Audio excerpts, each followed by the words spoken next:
How long have you been spending time with kids with autism, and what's something you've learned about them?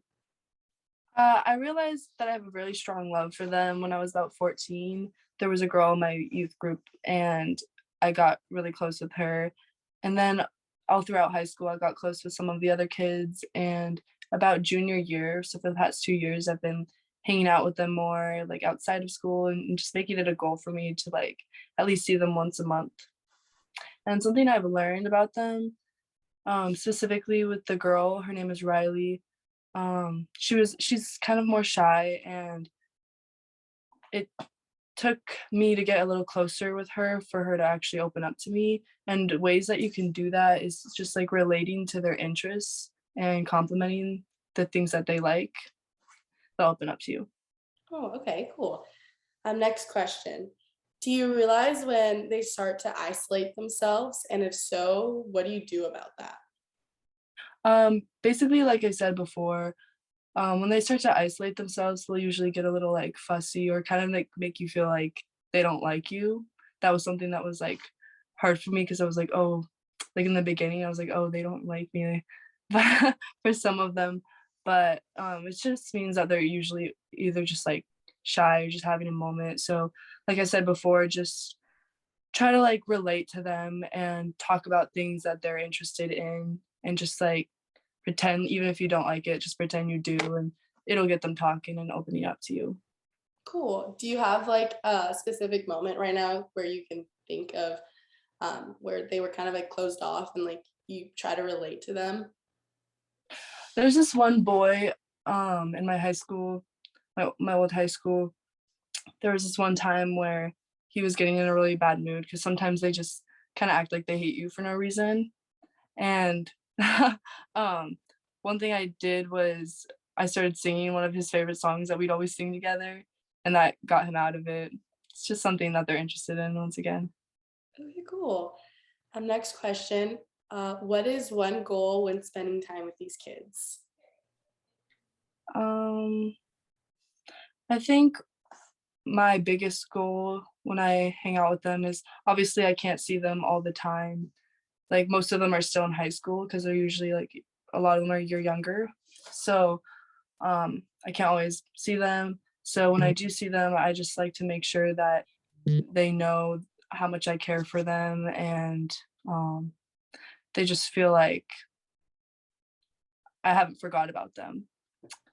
Aw. Another goal though is I like to invite my friends so that they have like a bunch of different people that they can meet, and that's something that helps them their social abilities a lot. So Definitely. And like that kind of helps them branch out too. And like they don't mhm. just consider you just like their friend, like they consider like all your friends. Yeah, because a lot of the time, um, it's kinda hard and a lot of people forget to, like, include them in the rest of the school or the rest of the people, and it's kind of just, like, their group over here and then everybody else over here. So it's nice to just, like, get everybody to interact with each other.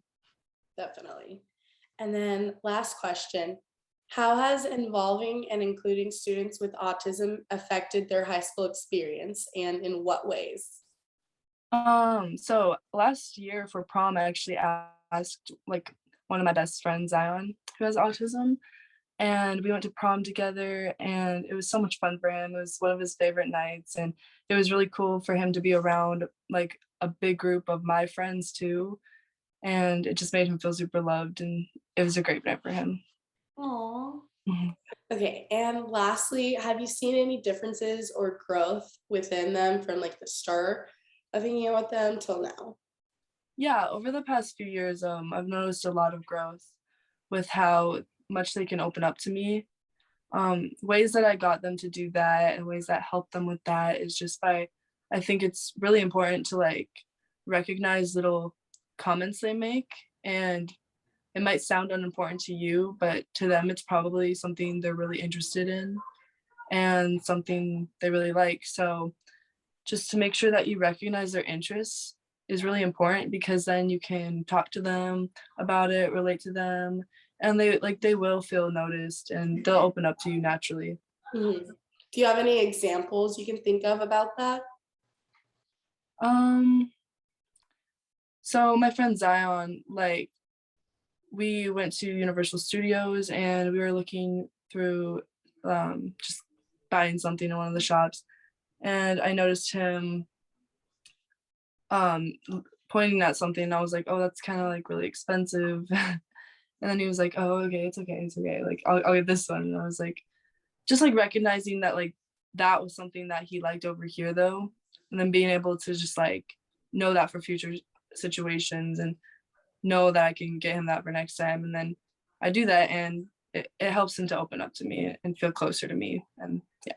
Definitely. I feel like that's where the differences come in, like, where I feel like when we say something, it's just like, "Oh, okay, like, cool," but, like, for them, when they do say something, it's like you remember that, you acknowledge, like, what they like, and, like, that goes a further way than you guys would think. So I think Yeah, that's super cool. because for us, it's easier for us to make it very clear on our interests and things we like, and for them, it's not easy, and that's why it is important to just, like, keep an open mind to that and really try to, like, recognize little things they say because that is their way of telling us their interests, and us being able to understand their interests will make us able to relate to them more, which will make them feel more open with us.